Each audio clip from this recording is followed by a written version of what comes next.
On January 6th, as the US Capitol was being attacked, some Facebook staffers began to consider what role their company might have played in fueling the lies that led to the insurrection. One employee suggested Facebook had placated then-President Donald Trump for too long, as far back as 2015. Donald J. Trump is calling for a total and complete shutdown of Muslims entering the United States. Never forget the day Trump called for a ban on Muslims entering the US, a Facebook staffer wrote in response to a Facebook executive on January 6th. We determined that it violated our policies, and yet we explicitly overrode the policy and didn't take the video down. There is a straight line that can be drawn from that day to today. History will not judge us kindly. We don't fact-check political ads, and we don't do this to help politicians, but because we think people should be able to see for themselves what politicians are saying. Facebook CEO Mark Zuckerberg faced intense criticism from Democrats in 2019 when he said Facebook would not fact-check politicians, allowing people like Trump to pay to spread targeted lies on the platform.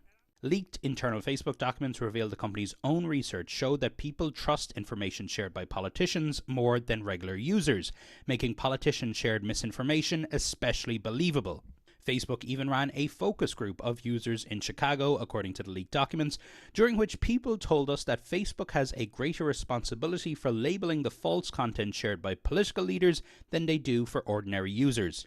But still, the company's executives stand by their decision not to fact-check politicians.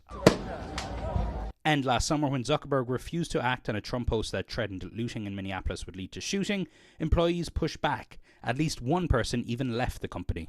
So, why did you quit?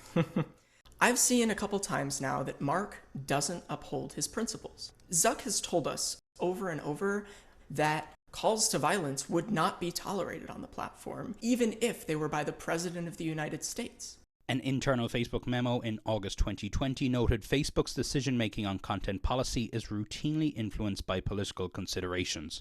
The documents were leaked by Facebook whistleblower Frances Haugen, who first began providing documents to the Wall Street Journal earlier this year. Haugen has filed a complaint about the company to the SEC.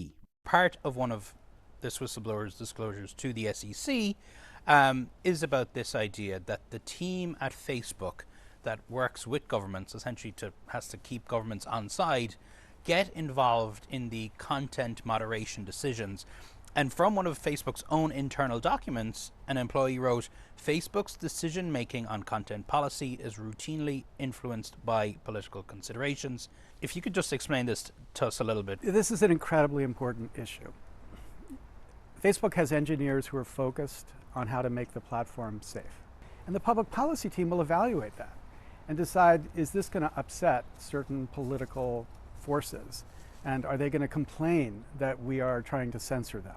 And so this incredible sensitivity to the political perspective builds enormous frustration inside of the company. That's what the documents reveal. These engineers saying, let us do our job. Stop manipulating what we're doing to keep a couple politicians happy. And what's astonishing here is to see the way Facebook has been played like a fiddle, especially by the conservative right.